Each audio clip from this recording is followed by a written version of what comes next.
Okay, we are recording on the 27th of March. Thank you for being here on Sacred Segments and welcome Barbara that's also just joined us. Hello, everybody. I was thinking about what to speak about today myself before we go on to the segments and the guests. And there was two things that came to me. And the first thing was Louise Hay, of course, and her whole the back of You Can Heal Your Life and the mind body connection.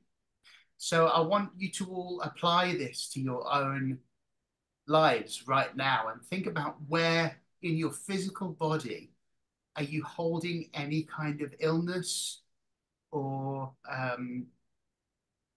something that needs healing. Just tune into yourselves for a moment and just think about where in your body do you need healing.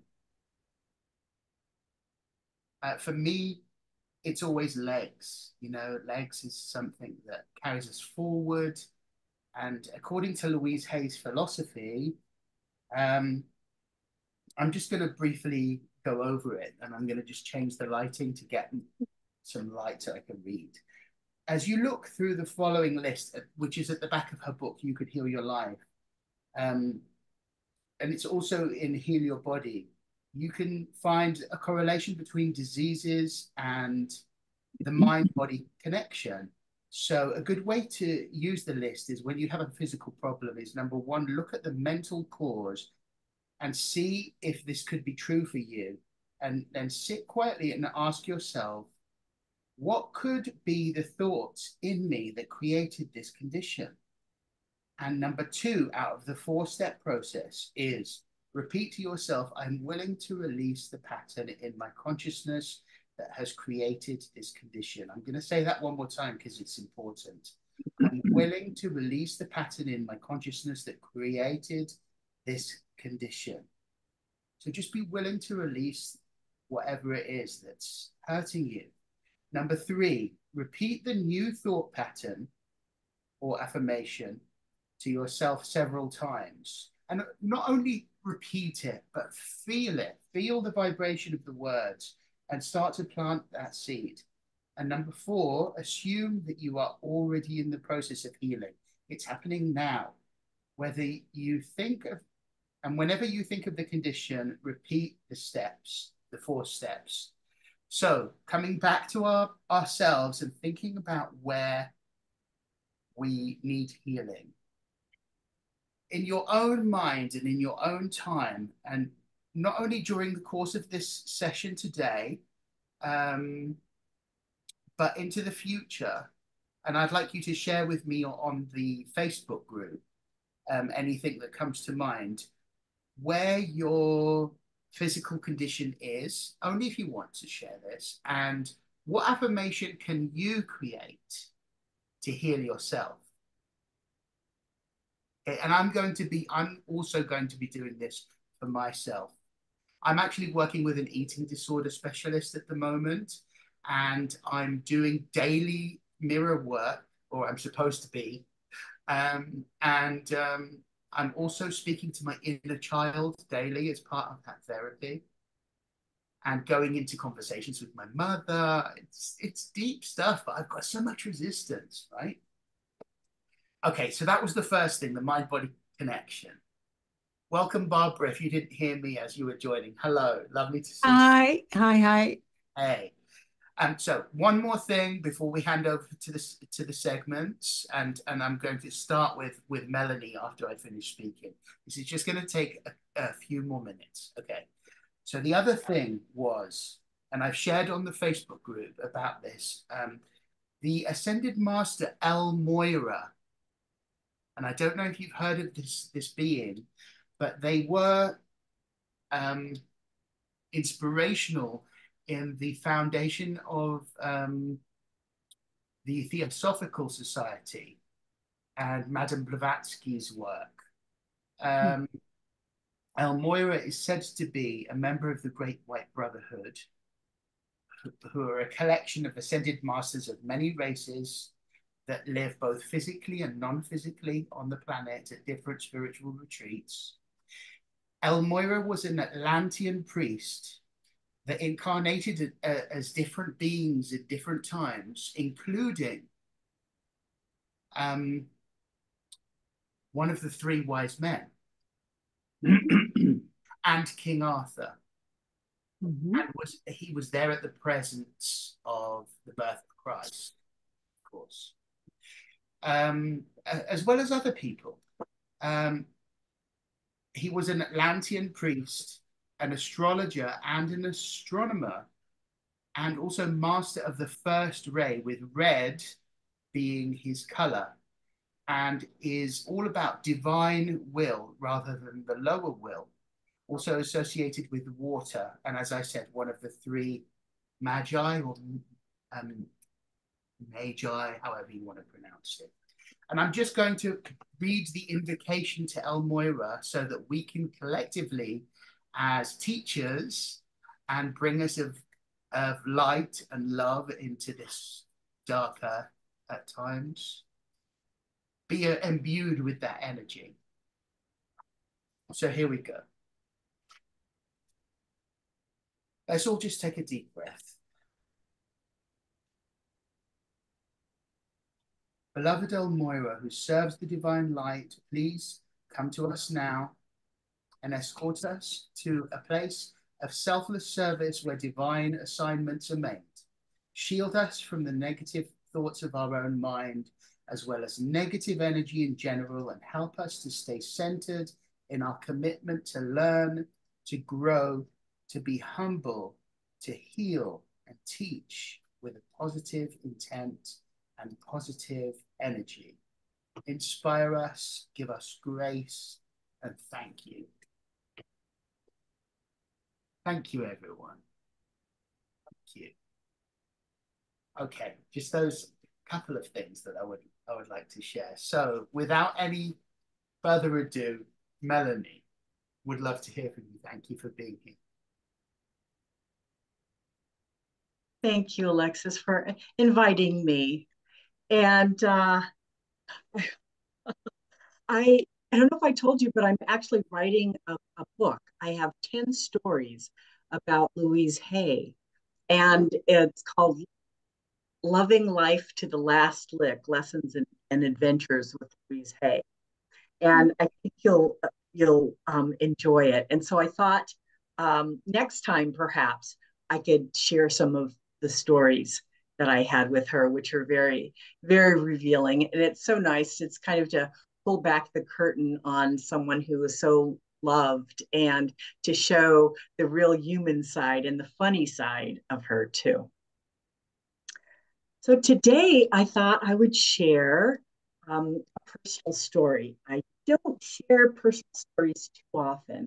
I'm in a storytelling group, but I thought that I would do this because it's something that happened rather recently in my life. And I thought I would call it, Do I Choose Self-Love or Resistance and Rejection? Okay, there's choices that we make in life, right? All the time. We can go this way or that way. There's always choices. So imagine that you live your entire life wondering who your true family is. Your sisters and brothers have blonde hair and blue eyes. And all along, you think, am I really related to them? I have dark hair and green eyes. Then you find out through 23andMe, the DNA, that you're only half sisters with your brother and half sisters, half sister and brother on your mother's side. So that leaves the other side with a question mark. So you think that your bio dad could be the nice man who would come and bring you presents during your birthday and Christmas. And when you were very young, showed a lot of attention to you, but not your other brother or sister. Then 23andMe reveals that you're 50% Italian. Now, your mother and father are Hungarian and Irish, but you're 50%. And the nice man who would visit and bring presents is also 100% Italian from Sicily. So you think, well, he must be my father. He must be. So enter Melanie. Wow. Okay. I received a Facebook message from a woman who used to come to my home and play in my bedroom. Her mother, Molly, was a waitress at our restaurant. And she worked there for like 20 years. So she writes to me, I'd like to come down to San Diego. Well, I'm coming down for a work assignment and I would like to take you to coffee or lunch. And I wrote to her, you know, I'm really busy because I'm taking care of an elderly relative and I don't know if I'll be able to find the time. She writes back, well, I've been doing some DNA analysis and with 23andMe, and I think, this is the lady writing, that I am your dad's bio daughter. Okay. So, and blah, blah, blah, blah, blah. So my first thought was shock.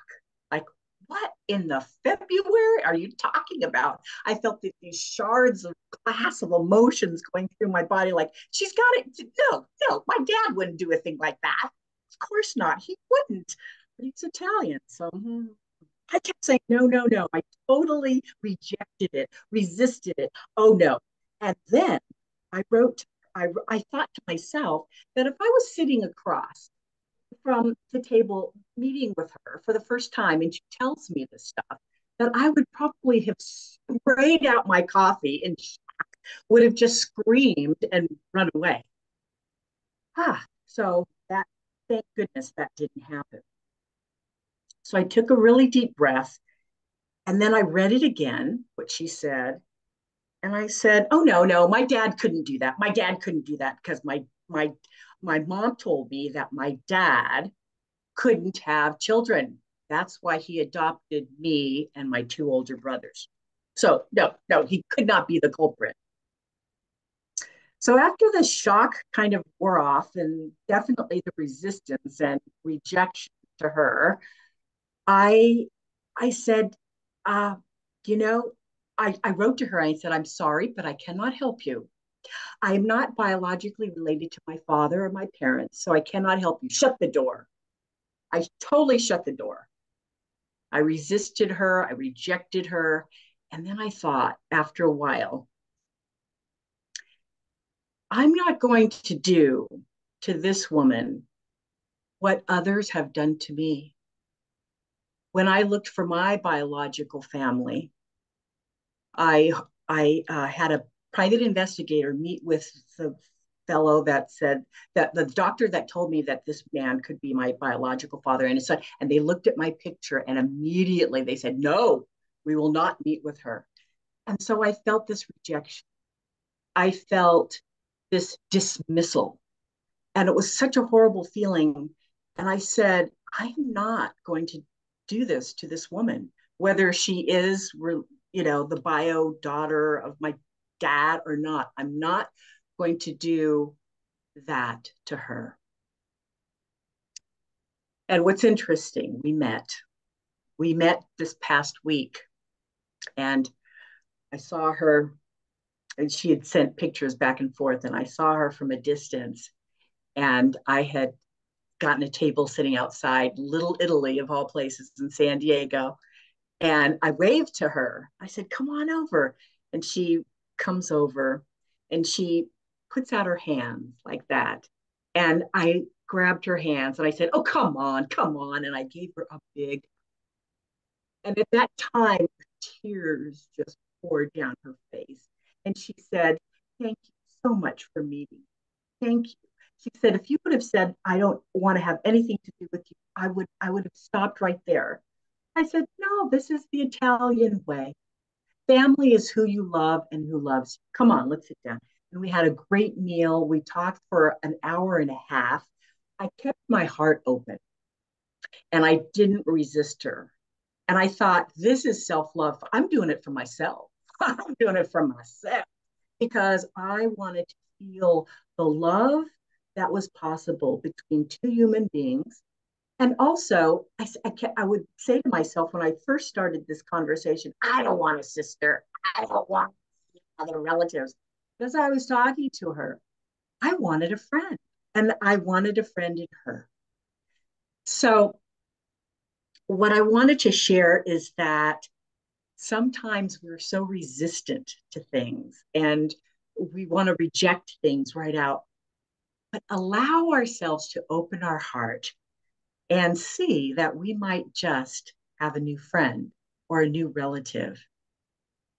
And the gem about this whole experience is that next month, next April, I met my cousin on ancestry.com, my bio cousin. And so I'm going to be meeting her and her daughter for the first time. I will be seeing eye to eye, hugging someone I told her I wouldn't let you go that is biologically related to me. So by having this full circle, it's just magnificent. And so spring is a time of renewal and rejuvenation and rebirth. And that's what I feel like I had. And I wanted to share it with all of you. So thank you, Alexis, and thank you, everyone. That was beautiful. Thank you so much. I really resonate with that because I have a sister that I never met till a few years ago, and my brother was telling me about her, and I thought he was joking for an hour. Eventually, I called my father up, and he said, "I told you." I said, "How could you think that you told me?" Anyway, about 10 years went by, and we finally met, and I had zero connection with her whatsoever. And we kept in touch through Facebook. And slowly we built a little rapport. And she now has a child. And next time I went to Cyprus, we met again. She's half Russian. Her name is Daria. And she's a sweetie. She really is. And we'll meet again because I'm going to Cyprus again in a few weeks. Nice. We'll see each other. And yes. So I really resonated with that. Thank you for sharing. Thank you. Oh, you're so welcome. So welcome. I also want to say your smile is infectious, and there's just a touch of naughtiness in there that I absolutely love. And oh yes. I mean that in the most affectionate. Oh yes, of course, yes. I'm a Scorpio after all. Oh, there you go. That's why I married. Thank you, Melanie, for that beautiful share. Oh, how exciting. I'm really excited for you. That's wonderful. It's wonderful. I'll keep you posted. Please do. Please do. And yes, next time, please do come back and share more. You're welcome anytime. Okay. So before we move on to Meylora, would you like to share Barbara?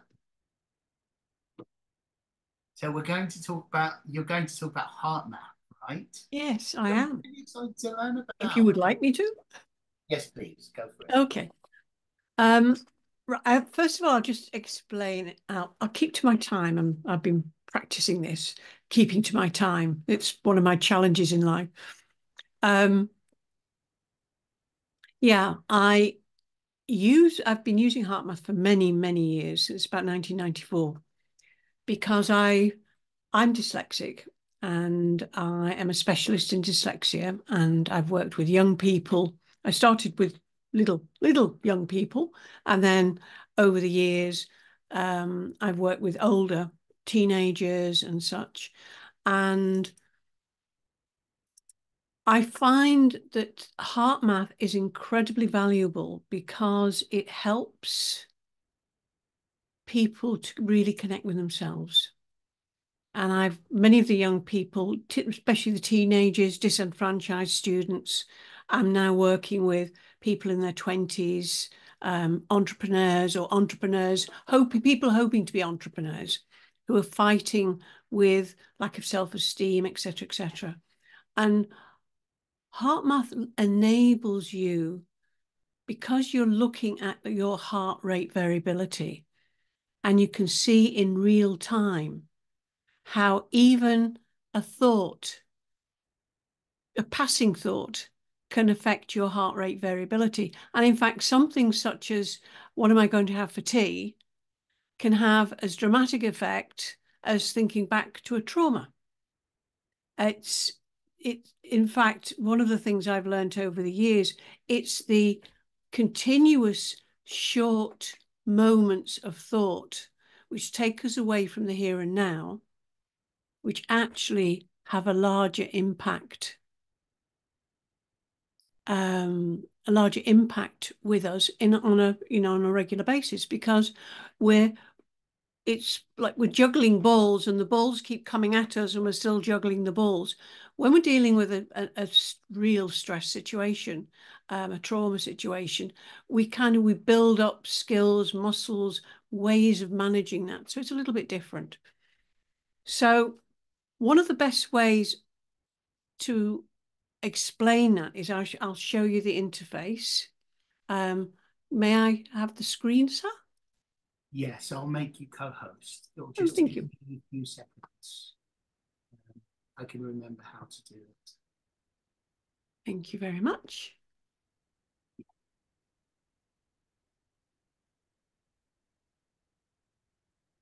Ooh, yeah, that's all done.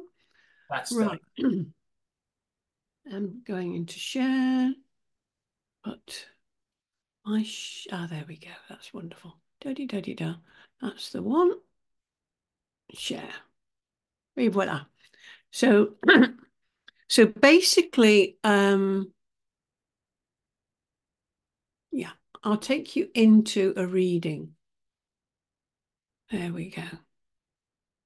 I've been playing with in the nicest possible way, playing with myself just to give you some things to look at. So basically, this is a recent reading, and here you can see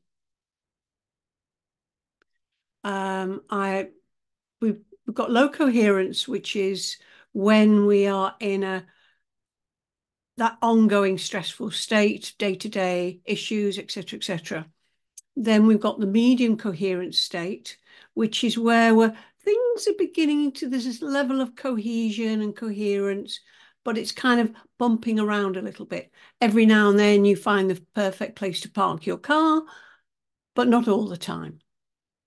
The synchronicities are happening fairly regularly, but not all the time. When we're in high coherence, then things move very, very smoothly in our lives.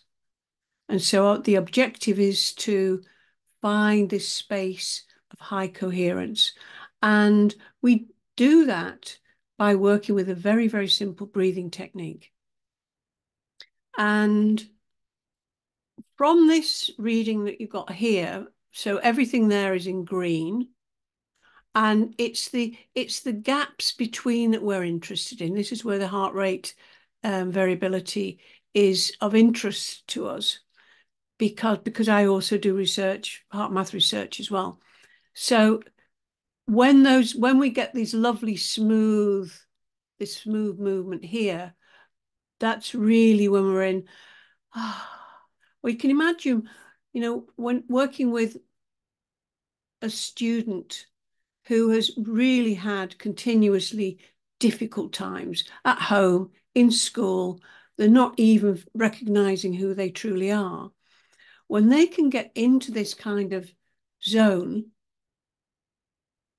and they can feel it, the shift, but they can also see it. And that's the beauty of it. It's that sort of identification. And I remember one day I was working with a 17-year-old who'd been through a horrendous childhood. And this boy, he turned to me and he said, miss, he said, I've realised all of these things out there, they're that's not what matters. It's what's inside me that matters. I can accept those things out there and let them hurt me or not.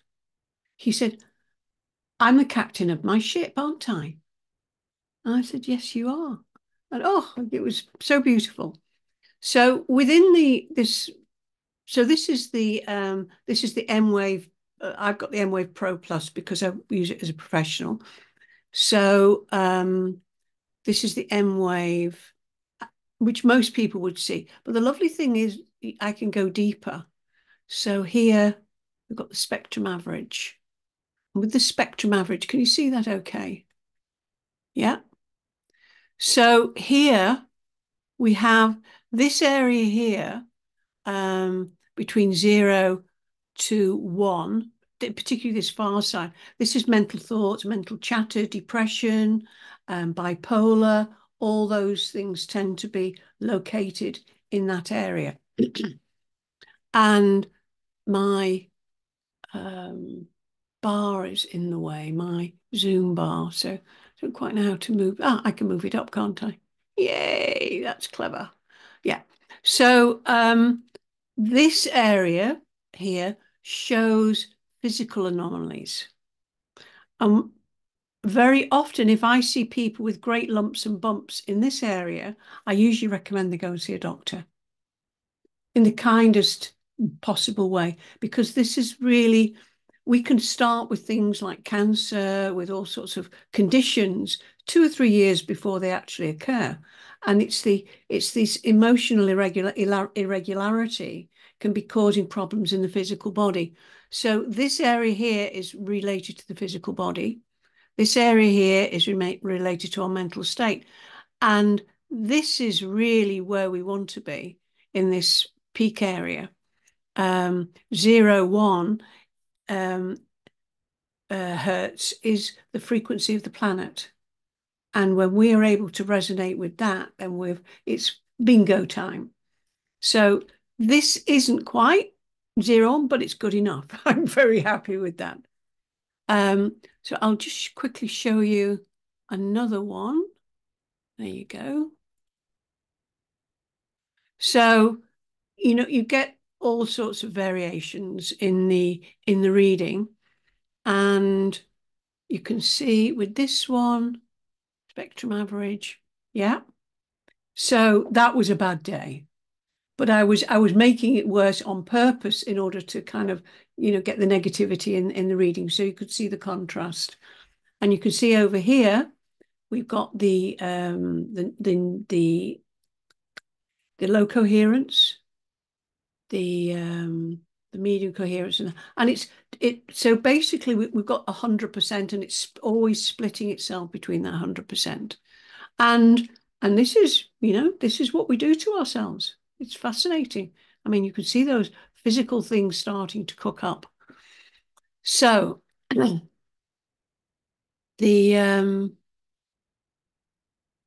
me just, can I?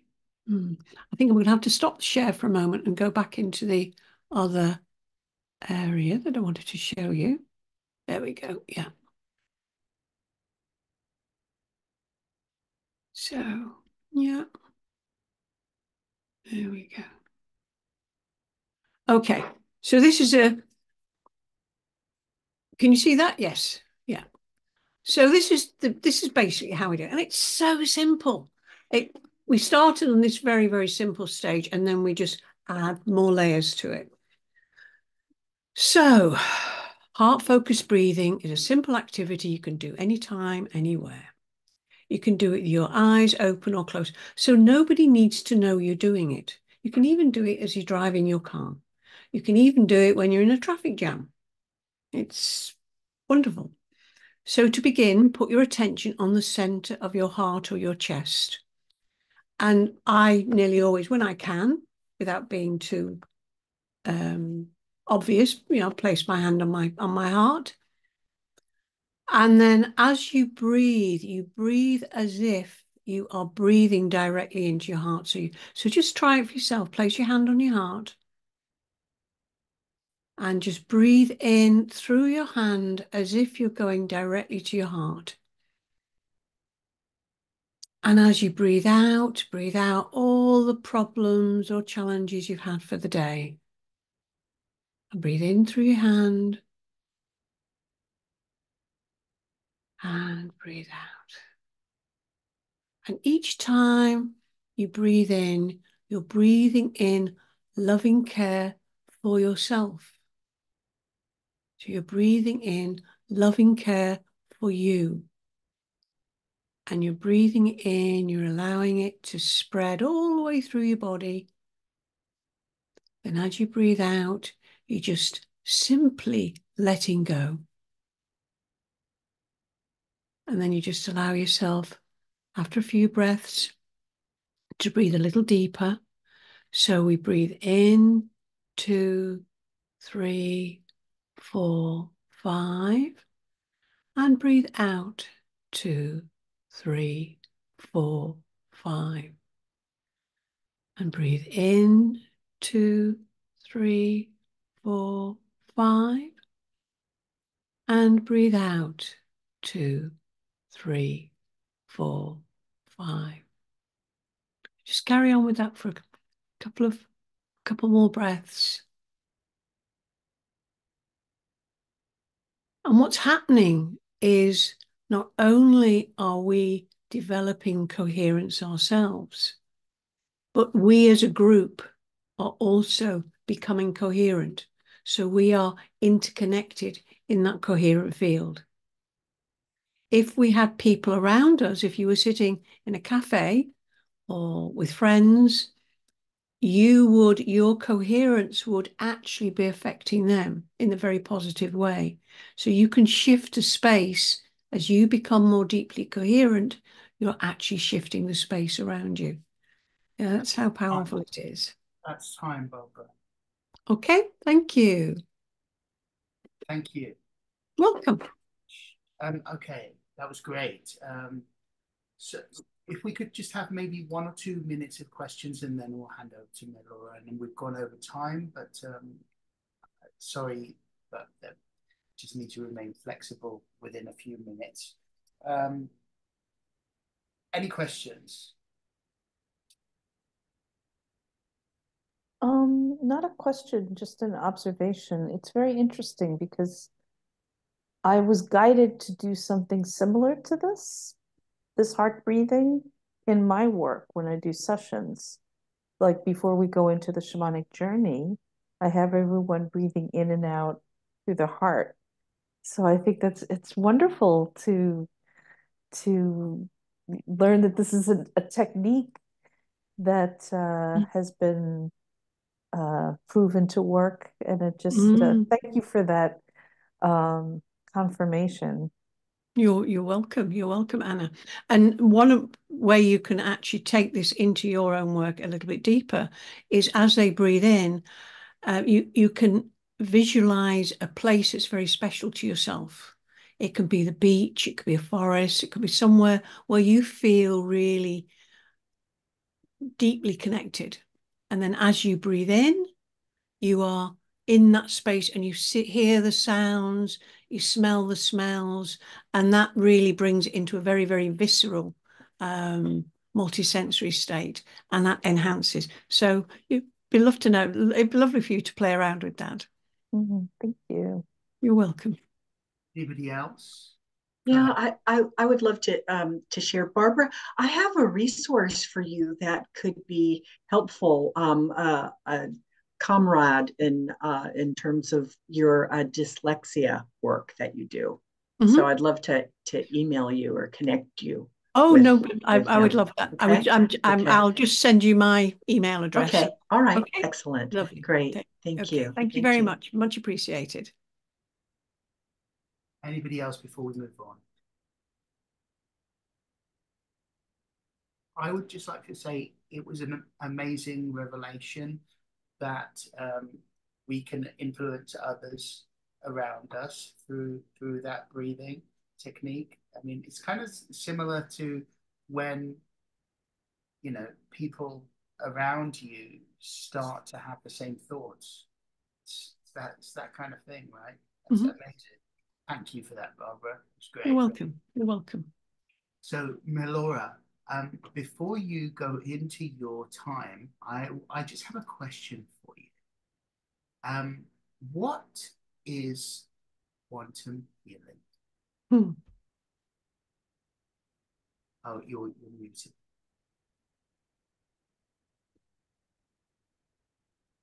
Could you unmute?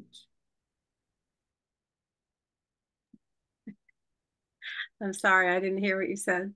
That's okay. I said, what is quantum healing? Right. So that's a little bit of what I'm going to talk about. Okay. And thank you so much for inviting me. I love to talk about the kind of healing practice that I use. And thank you, Melanie and Barbara, for those shares. They were so lovely. I apologize for my screen. I really don't know why it's doing that. It's never done that before. I'll try to move back this way just in case it's something with the light. I'm not very tech savvy. I promise you, if there's a way that I can make myself look younger and prettier, I would do it. So I don't think I have a filter on. I'm not sure what's going on. So I apologize for that. That's really no better, is it? Okay. Well, at any rate, that's the best it's going to get. So a little bit about me. I was raised Roman Catholic as a child. And when I mean Roman Catholic, I mean Roman Catholic. So my father was a Jesuit priest, luckily before he married my mom, not at the same time. And so I went to Catholic school as a child, but fell away from religion in general in my adulthood. So was really, I guess, what you'd call a Christmas practitioner. You know, if I felt badly enough, I would go maybe to church on Christmas here and there. But I was always interested in the human condition, society, civilizations, how they operated, and the human mind in particular as a component in creating the health or the disease of society. So I studied psychology and counseling and into graduate school. And in my life, I've had two major careers. I started out as a therapist, a counselor for families, individuals. And then I moved into teaching, and I was teaching primarily psychology classes. In my 40s, I have two children, and they were school age, around high school, middle school. I began to experience widespread pain all over in my body. So I would wake up with pain in my joints. My hands would be tight and sore, my knees, my hips, pain in my lower back. And it sounds like arthritis, but it was not arthritis. It felt like rheumatoid arthritis over chronic fatigue syndrome at the same time. This is what it felt like. And after a year of trying to diagnose it, my blood tested positive for an autoimmune disorder. And because I couldn't go in the sunlight, I got a rash when I went out in the sun. After 5 minutes, I was diagnosed with lupus, systemic lupus. So there's really no cure for this. So I just had to learn to live with it, which is what I did. There was a point where I had to stop working because I was consuming so much caffeine every day to keep my job that it was creating more unhealth in my body than even the disease that I had. I was tired all the time and in pain all the time. And I have such compassion for people who live with constant pain because I understand what that does to you psychologically now and mentally. And so I was depressed. And when I stopped working, it just increased my depression. So I was just for 6 years kind of floating, getting my children raised and out of the home. When my daughter was in college, I had reached a place where I was content with my life, even though I lived with daily pain. And I was content. I was satisfied with the way things were going. On January 11th, 2019, I experienced a very profound spiritual encounter. People call it different things. I experienced myself outside of my body. And when I returned, I brought a lot of people back with me. That's the only way I can describe it. Coming back into this reality, not knowing how much time had passed, but it was long enough for me to stay alive, because when this happened, my whole body became paralyzed and I couldn't breathe. So it couldn't have been longer than a minute. But I can't tell how much time passed, but it had to have been less than a minute in this world. When I came back, it was kind of a horror show. I was back in my body, but I'm looking out my window at my desk, and I'm seeing the tree that I've always seen outside my window, and I didn't know what it was. It's like I'd never seen a tree before. That was really scary. And then I had the realization that I don't know who I am. So I had the bright idea in this moment, I'll go in the bathroom and look in the mirror. I need to figure out who I am. And so I did that. And just like in a classic horror film, I looked in the mirror and I did not recognize the face that was there for probably a couple seconds, which was long enough. 2 seconds of looking in the mirror and seeing somebody who you don't recognize you don't want to experience that longer than 2 seconds. So after a few seconds, I realized the realization, this is me. Oh, that's me. So coming back from that took a good 2 years. I really was multidimensional at that point. My mind was simultaneously existing in other realities overlaid over this one. So it took a good 2 years to reground myself fully into this reality so that I could interact with people again. It took a long time for me to leave my house because the energy fluctuations were too difficult for me to handle.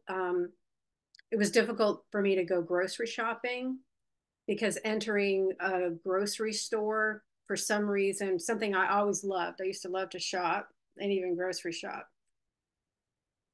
The smell was overwhelming. It smelled like putridity. It smelled like death. Anyway, so it was 2 years of regaining control over my mind and my body in this place. But what happened in that moment on January 11th, 2019 was that my lupus was completely healed. So I have experienced no more pain in my body since that day, and my blood has tested clear of autoimmune disorder. And I'd also been taking medication for depression because I had, been depressed. And I was advised in spirit to discontinue those medications, which scared the heck out of me because anytime I've done that in the past, my children would always remind me, Mom, you might want to go back on. So I'd known better than to go off, but I trusted the guides that came back with me. And so I said, all right. And it's been fine. It's been perfectly fine. My depression has been gone, so to speak, in terms of sort of not wanting to be here, or feeling like I'm a victim or suffering in this place has been removed for the most part. So that is the miracle among many that happened to me, but the one that I can definitely document and show. The other is, you'll just have to take my word for it, I suppose. When I did come back into myself, I realized that I became a channel in that moment, but it looked like for several months, I looked like an insane person. I was walking, luckily I lived by myself, but I was walking around my house, channeling, talking to myself. I didn't realize I was channeling because frankly, when this happened to me, I wasn't a very spiritual person. I certainly wasn't religious. It was nothing I was asking for, seeking, expecting. And so I didn't know what was happening. And I didn't automatically think it was a spiritual thing. But the saving grace was that because I was a trained psychologist, I knew you can't go full-blown schizophrenic from nothing. It just doesn't happen. You're not fine one day and completely schizophrenic the next. It's a process. So if I hadn't had that training, I definitely would have put myself in a hospital. I would have thought, I've lost my mind, I've gone crazy. I would be going to a psychiatrist, I'd be medicating myself. And if I'm very honest with myself, I mean, to my great shame, if somebody like that had come into my office earlier, I would have done that with them. I would have said, you are suffering a complete break from reality, which is the definition of schizophrenia and psychosis. And they would have been put on all kinds of medications to shut down the process and so forth. So my training was actually something that saved this from being stopped, from the process of this being halted. So even though it was difficult, I did slowly sort of regain my connection to this reality, and figured out that what was happening was there were many aspects that joined me in coming here. When I returned, they were here with me and they were speaking through me. And in the beginning, I didn't have control over it, or I had the perception that I didn't have control over it. But I learned to question those energies that sought to come within my space, to use my vessel to communicate. And that took a while. That took a little while of practice. And the process of that completely increased my faith in higher level aspects. So now I do channel, but I control which energies are allowed access to my voice, my vessel, and so forth, because they still have to come through my mind, you know, through the channel, the God mind that we all have. They come through. I lost a lot of my friends. My mom didn't speak to me for at least 2 years. My brother still doesn't speak to me. It's a process that scares people, I think. And it's easier for them not to deal with it or talk to somebody who's had that kind of experience for some reason. And so my need to have my experience validated was really hammered by this. And so I'm in a much better place with it. In the beginning, you know, when something like this happens, you go, oh my God, I've got to let everybody know this miracle that is there waiting for everybody. The miracle of not only healing, but the love and the presence of the spiritual world that is here for everybody, you know, and you just want to say that. But I realize I sound kind of like a crazy person when I say that. And it's only for those people who are really ready to hear it, because if somebody had said that to me before this happened to me, I would have thought, oh, okay, well, maybe a little bit of a Jesus freak, or I don't know what's going on. Maybe they're lying. Maybe I don't know, something's going on. Maybe that's their reality, but you know, so I really can't, I don't have resentment to others who are not receptive to these experiences in other people, because I was that person at one point too. I was 100% science, and I always believed there was something, but it was easier just not to think about it because I didn't understand it. So it was easier for me to understand science. So a little bit about quantum healing, which is what I do now. So prior to January 11, 2019, I had been trained in hypnosis in graduate school, but I didn't use it very often. It was, you know, mostly for, you know, to stop smoking, lose weight, anxiety, things like that. But I was drawn to use it for quantum healing. And again, I was seemingly prepared to do this my whole life, you know, being trained in psychology and hypnosis. Hypnosis is the core aspect of the type of quantum healing I conduct, which is called QHHT method. That stands for quantum healing hypnosis technique, and it was developed by a woman named Dolores Cannon. Her technique is simply a hypnosis in which somebody speaks to what she calls the subconscious. And I'm okay with that. I am, for obvious reasons, much more spiritual in my practice, much more intentionally spiritual. And I tell my clients this, but I use her technique because it works. And it's the only one that, well, not the only one now, but it was the first one developed to speak to these higher aspects of a person through their own voice, through their own mind. So my technique integrates science and faith, psychology, ritual, shamanism, and prayer. So prayer for me is just focusing on an intention or a desire. So much of the time when people pray, they're kind of looking to get something that they want rather than communing with the spirit who already knows what we need. So for me, prayer is communicating with that spirit who knows us, knows what we need for us. And it may not be something we're even aware of as yet. So, and as far as the science of the medicine goes, you know, giving up on medicine or science or doctors kind of in an attempt to show how serious we are about wanting to be healed is not only kind of dumb, but it's dangerous. So the truth of this world is science. The only truth accepted in this level of reality, and I will say third dimensional earth, is mathematics. That is the core truth, the only one of this world. It overrides everything, the numbers, mathematics, because we are in the matrix. That is the foundation of this reality. It is based in math. So science is born of mathematics. It is born of that truth. It is a truth here. To ignore it is to be imbalanced, but to integrate science with other truths from other levels of reality is what I do in my practice. So it's not one or the other. It's not throwing away science for faith. It is faith that is born of science. And I've had so many discussions with people who are, you know, science is the only truth. And I've said to them, science is predicated on faith.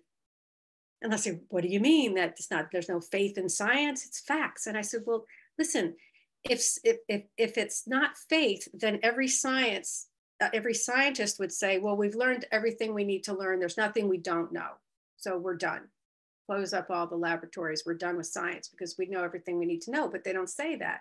They have faith that there's something they don't know. They have faith that they can know what is in the unknown. So to me, faith is also the basis of science, but not everybody buys that. But I've had these conversations with people anyway. So quantum healings affect each person differently and very personally because each one of us is unique in body and mind and spirit.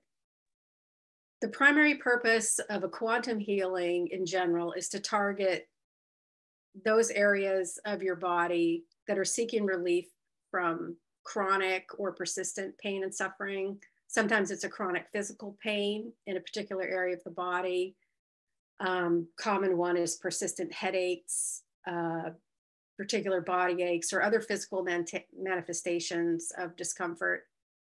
And each client comes to me with a comprehensive list of any issues for the session. Could be emotional, physical, mental, relationship issues that they seek to improve.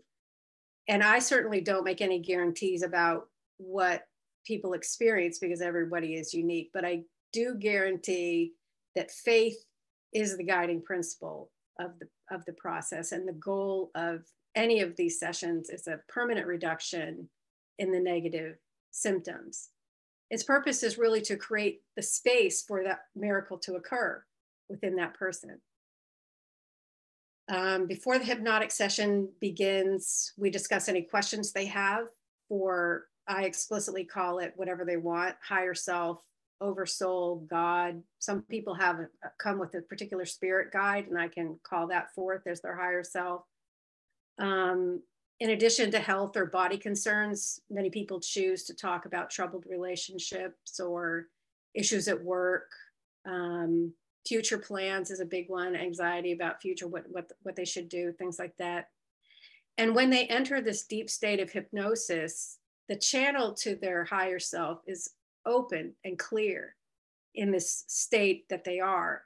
And their higher aspect will begin communicating their answers to them. And sometimes I'll see them in vision or a message. And this is helpful to me because when they are in hypnosis, we are having a dialogue, even though they're in trance. I'm talking, they're talking. And if I can see what their higher self is, when the higher self speaks through them, I see sometimes, a lot, not always, but a lot, I'll get a vision of what their higher self is saying. And it helps me to ask questions of the person so they can get more clarity of what their higher self is saying, because they're very literal. Those that come through the spiritual world are extremely literal.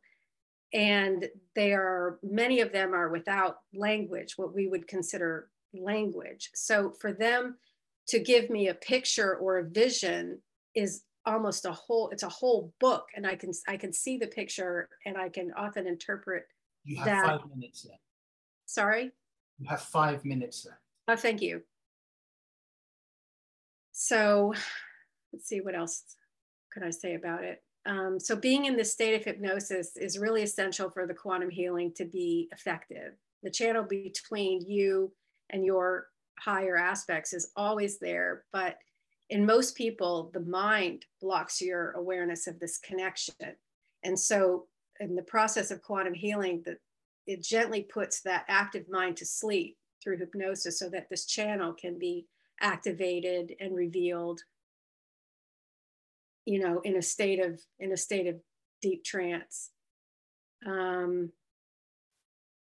During hypnosis, they can connect with any aspect of self that comes through. I don't often know which aspect is going to come through. Sometimes it's just higher self. Sometimes it identifies as what I would call an avatar or a personality, something that has a name.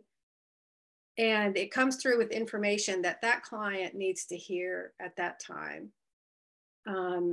This is after having visited either past lives, or some people go into future lives, and sort of reviewing the information there. A full quantum healing usually takes 4 to 6 hours, but they're only under hypnosis for a portion of that time. And you can really feel the energy shifts in the room when the spiritual guides become present, and especially when the person is in direct communication with spirit during this time. And during a healing, the person is directly receiving light encoded information from these higher dimensional beings. Whether they're aware of it or not, it's what happens.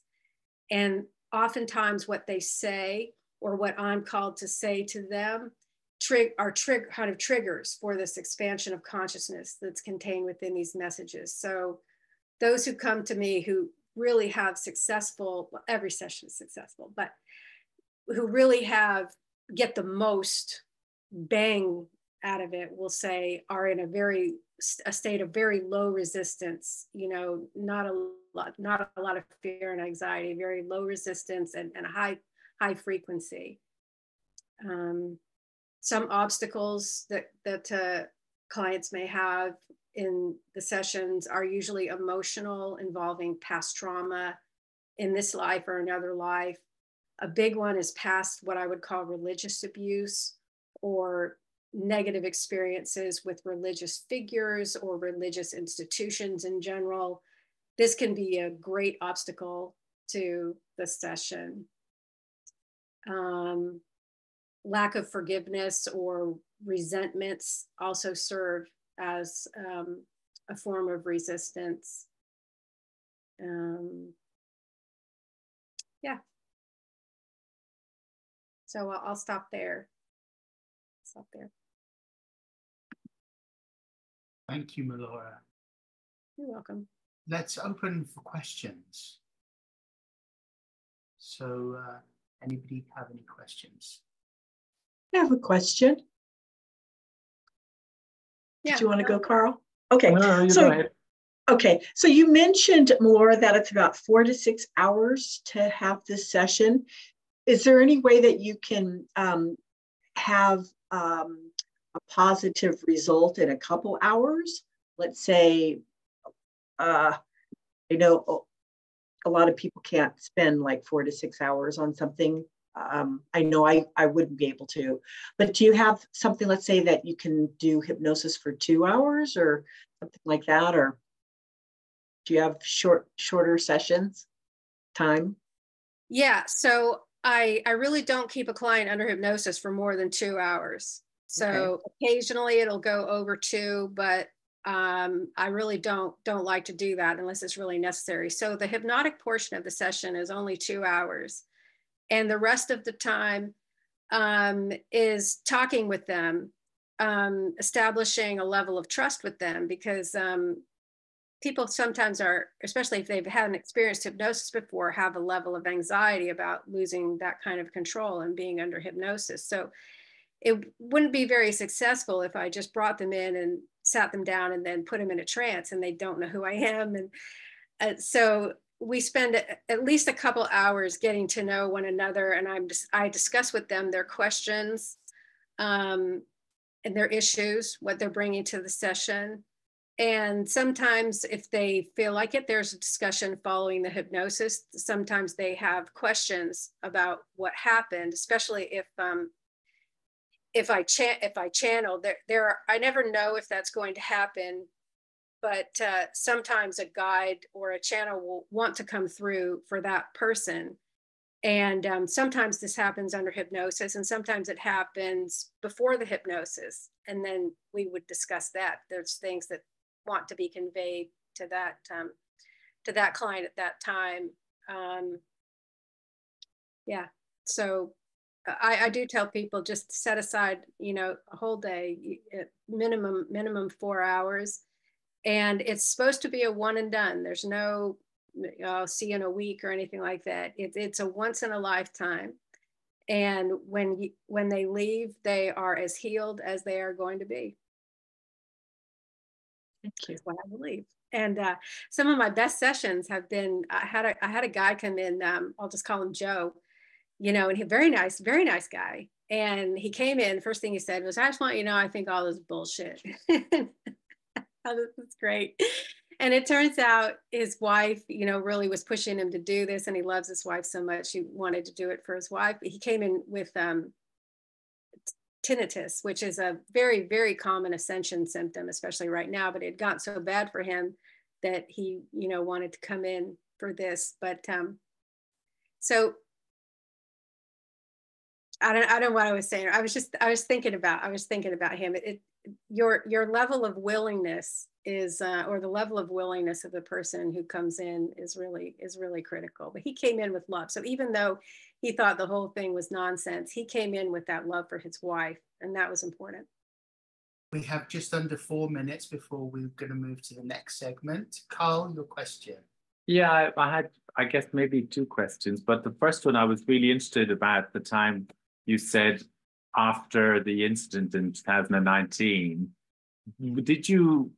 Were you in a kind of a state of bliss then? Because you said you wanted to tell people about how wonderful it was with, these beings that came back with you. So were they maintaining you in a state of bliss? Is that what part of the challenge? Or, what was the factor, the element of it that wanted you to express what you mentioned there to people, like, this is so wonderful, or whatever the feelings?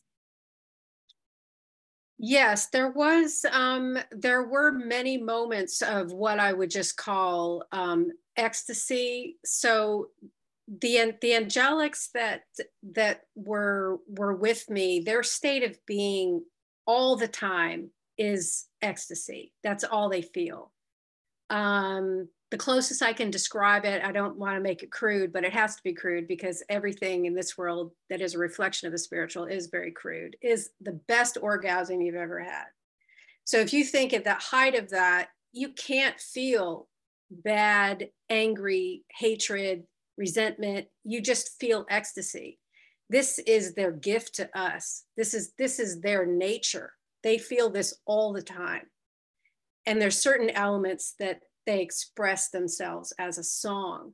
So many times there was this ecstasy in the beauty of not only what I'm hearing, but what I'm seeing, because this is what I wanted to convey, the truth of these other layers of existence that are absolutely beautiful, where nothing exists but this beauty and this praise for creation.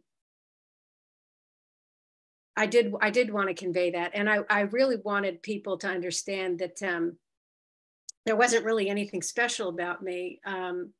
It can happen for anybody. And it doesn't mean it's not just for people who believe really a lot or who are really good people, because I was none of those things. I wanted people to understand that this was real, that it exists, and it's within each one of us, and to just explore, just try to find a little bit of belief so you can make space for more of this reality to come through. But I've also learned that you really can't do that. You can share your story, which I was reluctant to do for so long because I got a very hostile reaction many, many times. But I know now I'm called to share it, and I can't worry about people's reactions. If people aren't ready to hear it, it's not because they're bad people, it's because that's their spiritual journey. They're not ready yet to hear it.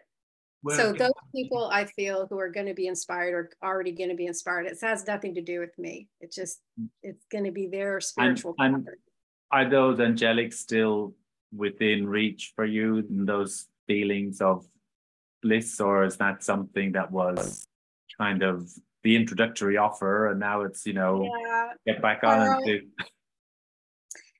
I'm sorry, but we're going you're gonna make me cry, but yeah, it's not as intense as it was in the beginning, but it can't be. I have to be more grounded. And it happened a couple of years ago. I felt it drop, and I felt, oh, they're not here. And they weren't external anymore, but they're more in my heart now. Mm-hmm, and it's much more difficult for me to get to those places of ecstasy than it was. If I had my choice, Carl, I would meditate. I would just isolate myself. I can understand. Commune with the angels 24/7. Yeah. I wouldn't worry about it. But I'm sorry to stop you.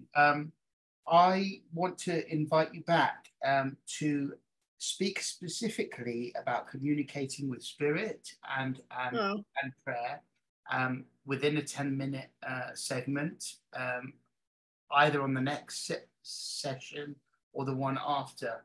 We're going to have to leave that discussion there for the moment. Thank you so much for sharing. There's a lot there, but I very much want to hear about your experiences with communicating with spirit and your methods. Thank you for sharing. Yeah, you're welcome. Thank you for inviting me to speak. If you want to continue your conversation with Meylora, meyloramoon.com. Is that right? Yeah, that's my website. meyloramoon.com, and you can contact her by the website and also through the Sacred Segments Facebook page. Thank you. Okay, so we're going to hear from Dominique and from Anna and from Carl, if you feel enough. No, not from Carl. No, not today. There was a question mark with regards to that. So thank you for sharing, Meylora. There was a lot there, and Dominique and Syra, thank you for joining us during that time. Good to have you here. Dominique, over to you.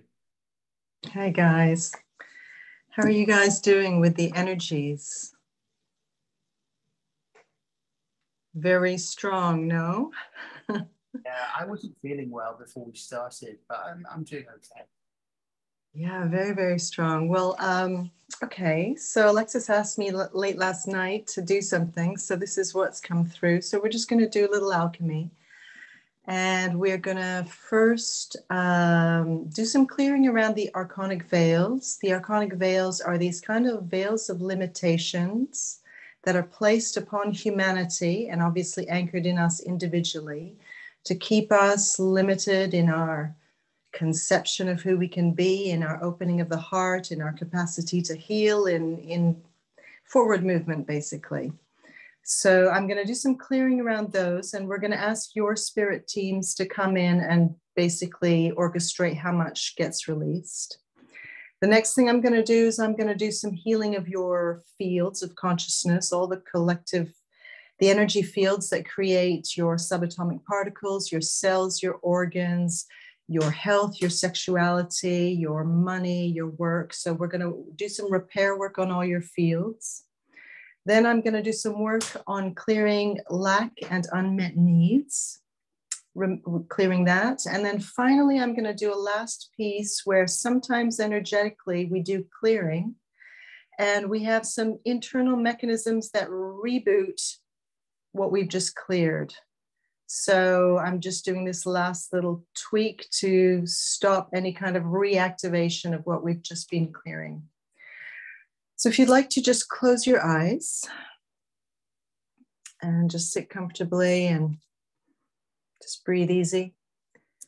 We're just going to call in our spirit teams to please guide, direct, and regulate the work that we do here today. And we're just going to imagine that we're standing together in a field of light, a crystalline container which holds and protects our consciousness while we do our work here today. And let's just infuse this field with the frequencies of love, healing, transformation, and protection. So calling in all the teams, light codes, and technologies.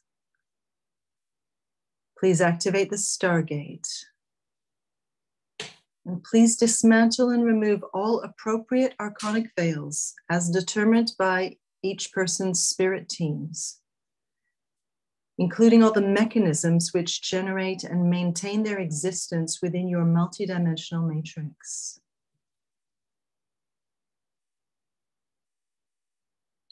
Please dismantle and remove all anchor points held through all levels, all the way back to implantation, origin point, and installation. Please do this work multidimensionally through all layers, levels, dimensions, timeframes, realities, universes, through time and space, clearing the totality of your multidimensional matrix from your inner earth level to your cosmic levels and through your triple aspects.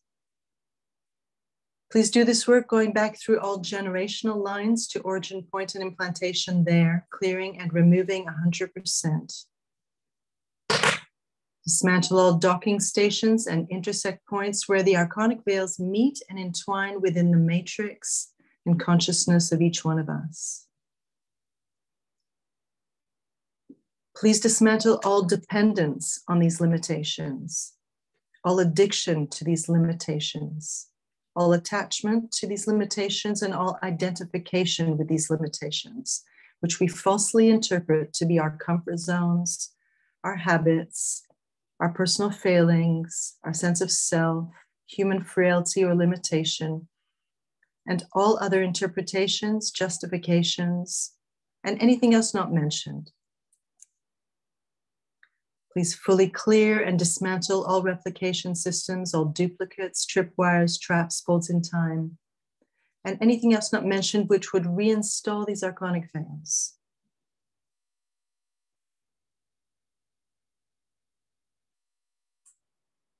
Now please activate the Stargate to recode our multidimensional matrix, recoding for freedom from these veils, recoding for full power life force, full power health and sovereignty, and anything else we need to embody at this time. So please activate and anchor this. Now we're going to call up all the fields of consciousness that make up your greater multidimensional matrix and your triple aspects, which is your externals, like your home, your work, your money, your inner aspects, like your inner child, your inner archetypes, your inner masculine and feminine, and your inner timelines, your conception, your womb time, your birth, all past timelines and past selves, all present timelines and present selves, all future timelines and future selves. Calling up all the fields of consciousness that make up every part of you, from the micro to the macro. And we're going to ask the teams to please seal, heal, and repair any leaks, any tears, any drains, any vortices. Please remove any wedges that keep you losing energy, meaning you're losing the power that you need to create health, to create money, to create love. So sealing and repairing any damage to every single energy field that creates the totality of you. Please strengthen the boundaries of your energy fields. And let's remove any limiting beliefs and limiting identities within these energy fields, such as I have poor health, or I'm not very strong, or I'm not very abundant. So releasing those limiting identities and bringing the core essence of each of these energy fields back into its central position, its power place, reclaiming its energy so that it can do the job well for you.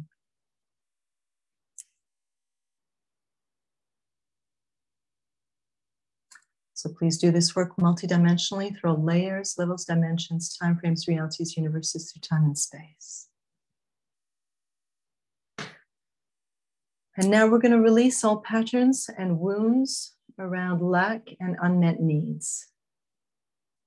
And restructure your being to not only fill all these unmet needs, but activate a flow of all needs being met by life. So teams, please open the cosmic womb. So I'd like you to follow me into the deep, dark cave of the cosmic womb. This is the divine feminine, the sacred feminine. And as we travel deep into this cave, we come upon a pyramid of light.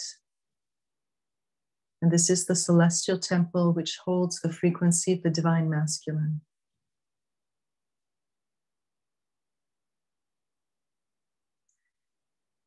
And deep in the heart of this pyramid of light is a bed made of crystal, which is made specifically for you. So if you'd like, you can go and lie down on this bed of crystal, which is the power place. Just noticing how you're completely held in this space.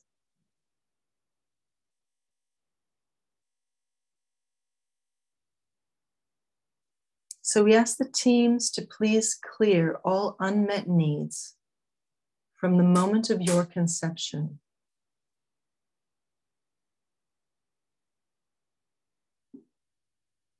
We ask the teams to clear all unmet needs and lack from your womb time and from your birth. We're going to clear all trauma, all pain, all loss, all sadness, all grief, all hunger, all neediness, all pain, and all other effects of unmet needs from this life, past lives, and other dimensions, including lack of love, lack of touch, lack of protection, lack of safety, lack of nourishment, lack of support, lack of trust, lack of intimacy, lack of connection, lack of money, lack of work, lack of home, and anything else that is lacking in your consciousness, in your energy template. Please clear all ancestral patterns of lack and unmet needs.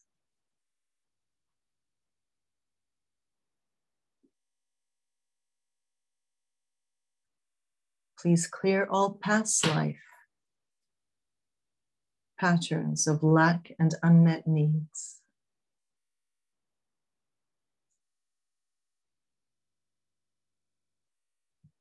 Please clear any parallel bleeds where parallel versions of you are exploring these themes and those energies are bleeding through into your energy field and you're starting to vibrate with them. We clear those parallel bleeds and we put up a crystalline boundary just to stop those energies from bleeding into your sovereign space. Please clear all karma around lack and unmet needs, pulling up all karmic relationships and cutting those cords, clearing the karmic stories and integrating the karmic lessons.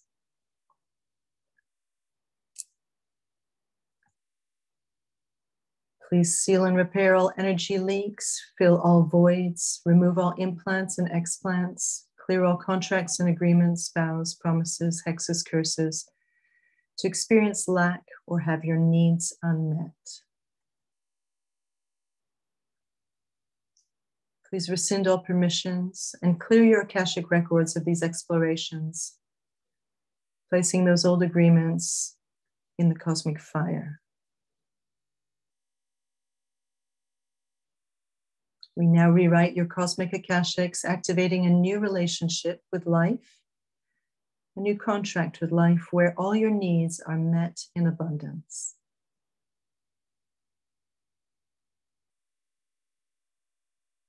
And we invite the teams to please recode and upgrade our systems to new programming which allows our needs to be met in abundance by life, by the universe, by the cosmos, allowing us to experience a continual and replenishing flow of love, of nourishment, of touch, tenderness, connection, of abundance, and anything else we may need, where all our needs are always abundantly met. So please activate this recoding through all layers, levels, dimensions, timeframes, realities, universes, through time and space. From our inner earth level, recoding our earth level, recoding our subatomic level, recoding our DNA, recoding our cells, our body parts, our body systems, and our body functionality. Recoding our chakras, our meridians, our nadis, and all energetic and electrical flows within the body. Recoding our mental body, our emotional body, and our behavioral body.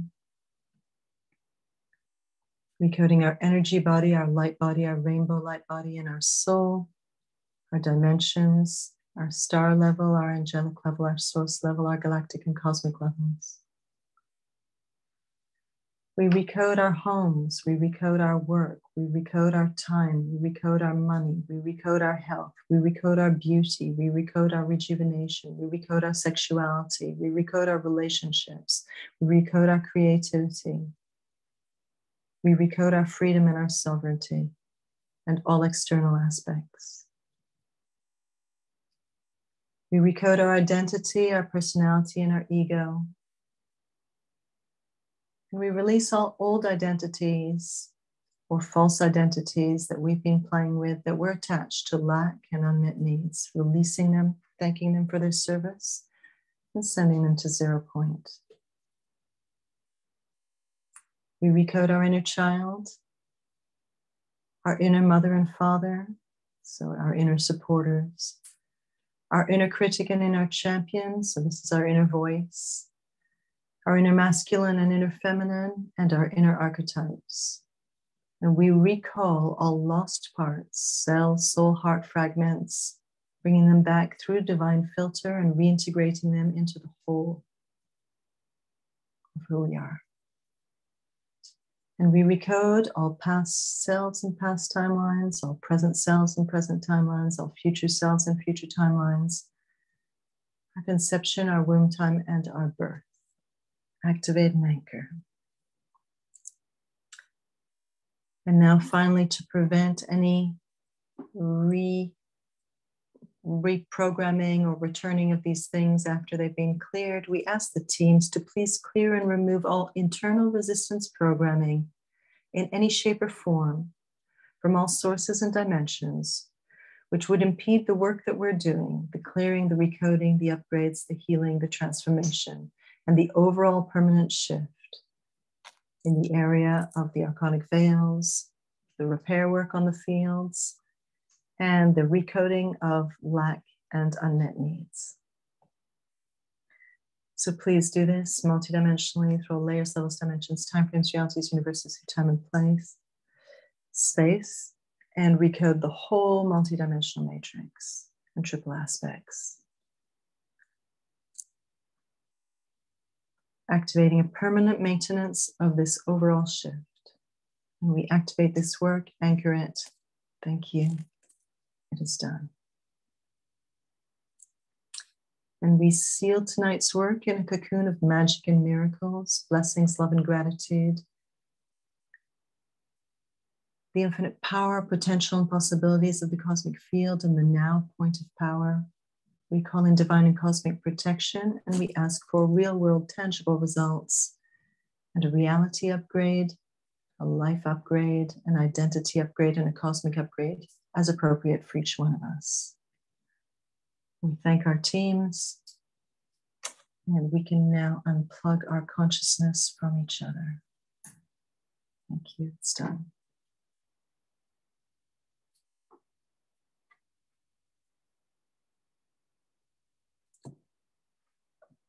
Bless you. Thank you. Thank you for your service. That was amazing. Thank you very much. Very powerful. Bless you all, and thank you for being here. So if you would like to know more about Dominique's work, please share your website on the chat, and if you wouldn't mind saying it out loud as well. It's dominiquemali.com. Great. Thank you so much. And that was an amazing clearing. So isn't it amazing, the infinite organizing power of the universe, how the universe just knows and responds accordingly, right? Isn't that amazing? That always enthralls and astounds me. So Anna will close tonight's session, and over to you. Thank you. Thank you. And thank you, Dominique, for that. Boy, did I need it. It was wonderful, and I could just feel myself feeling so much lighter. And I think what I'm going to do is going to follow up in a way, because what I wanted to do tonight with you guys, very, very briefly, I think, is I don't know about you, but I've been feeling these energies this week. Crazy energies with this eclipse. And I mean, I've talked to so many people who are saying they're just exhausted, spaced out, they have weird pains, digestive issues. Everybody, pretty much everybody I know is experiencing something, whether they're aware of it or not. And there's so much coming in right now. So what I wanted to do tonight is to do some grounding work for us. And I think that'll be good after this wonderful clearing that we just had, to do some grounding to help us really bring all this wonderful stuff and really in and ground it that we've been doing. So I'm going to invite you to close your eyes.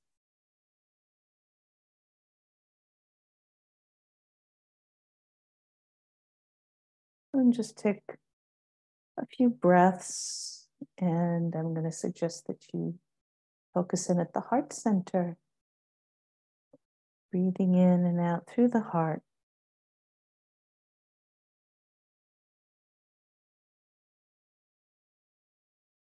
And just notice your breath, whether it's deep or shallow, fast or slow. Be very present with it. You don't have to change it.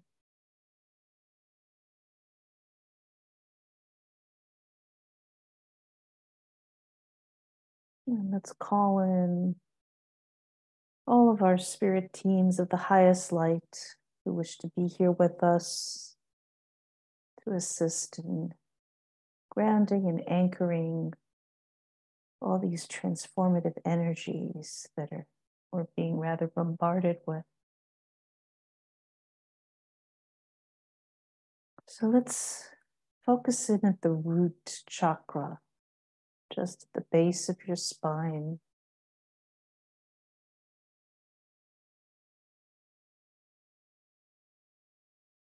And you may see it or not. It's okay, it doesn't matter. It may be red if you see it.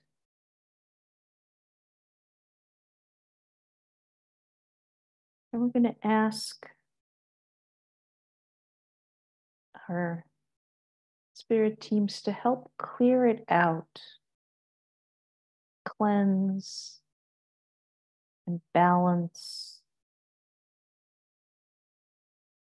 that chakra. And I'm going to call in the galactic mathematicians to please assist in making sure our root chakra, our first chakra, is clear, open, and balanced. And we're going to ask the galactic mathematicians to do the same with the second chakra, the sacral, solar plexus, the heart, throat, the third eye, and the crown.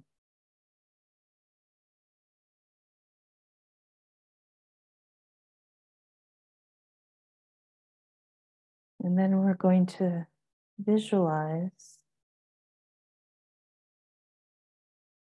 a beam of light coming down from source, traveling down through all the universes and galaxies, coming down and landing on the tops of our heads, right on our crown, and it spins, rotates clockwise, spinning, cleansing and clearing out the crown as it moves down into the third eye, continuing to rotate clockwise down into the throat, down into the heart, rotating clockwise down into the solar plexus, down into the sacral chakra, down into the root,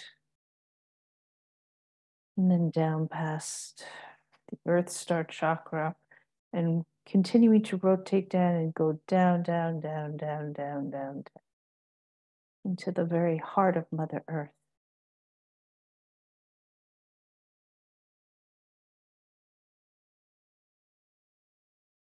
And we ask that all of these energies that we're being sort of bombarded with, or not, maybe you're not feeling it that way, it's okay. Some people feel things differently. We ask that they be fully grounded and integrated into our physical bodies,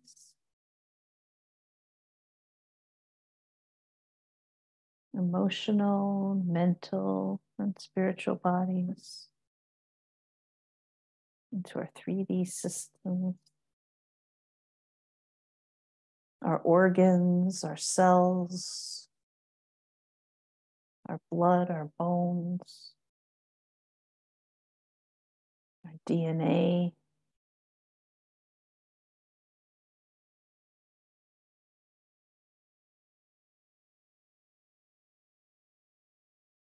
And we ask that anything that is not in alignment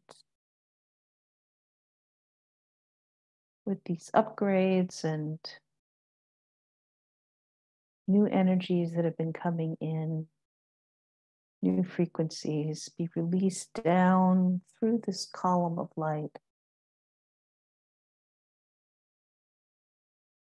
all the way down into Mother Earth for transmutation.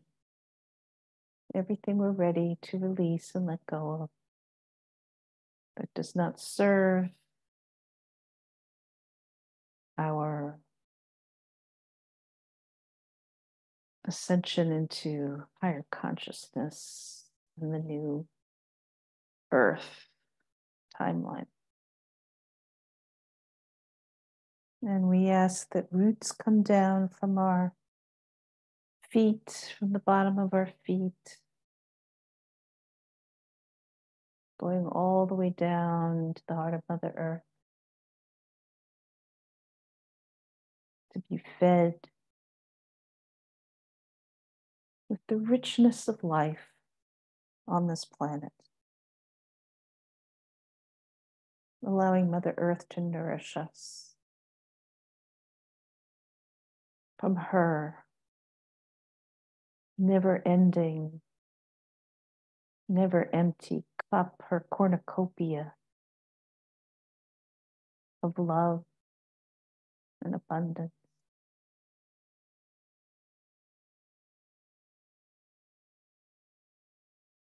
She gives us so much unconditionally. She's happy to nourish us. We take that nourishment up through our roots, up through our bodies, filling them, filling every cell, every organ, every part of your being, all your bones, your nervous system, your hormonal system, every part of your body, your physical body. And we expand this outward.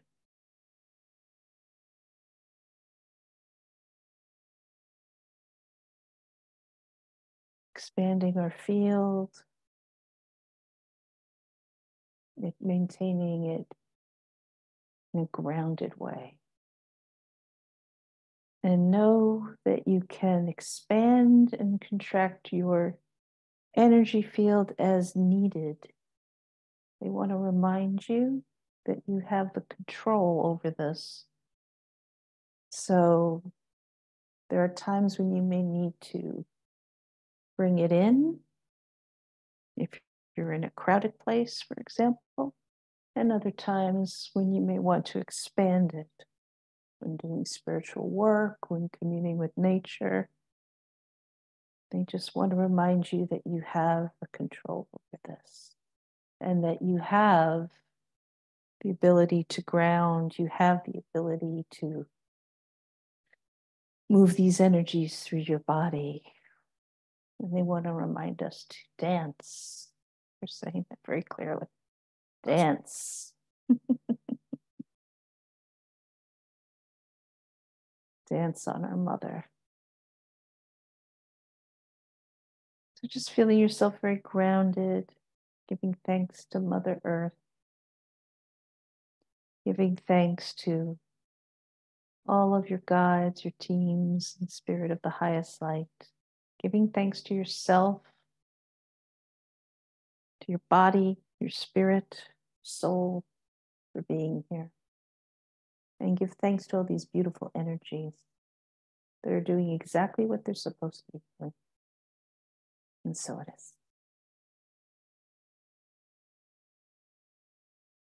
Thank you so much. Thank you for all your beautiful contributions this evening to Sacred Segments. I would like to close this session with you stating a intention and also a gratitude to the universe. So if you could just, we could just go around the group and say, I am, and then fill in the blank. And then thank you, universe, for. Okay, so Anna, would you start? I am grounded. Thank you, universe. Thank you, universe, for all of your gifts that continue to flow endlessly to me. Beautiful, thank you so much. I'm going to go next. I am in the process of healing. Thank you, universe, for everything. Melanie, I am full of love and appreciation. And I thank the universe for all the beautiful spirits and blessings today. beautiful. Thank you. And thank you for your beautiful and naughty, cheeky smile. You're welcome. Thank you. Dominique, I am rested and full of energy, and thank you, universe, for the fantastic sleep.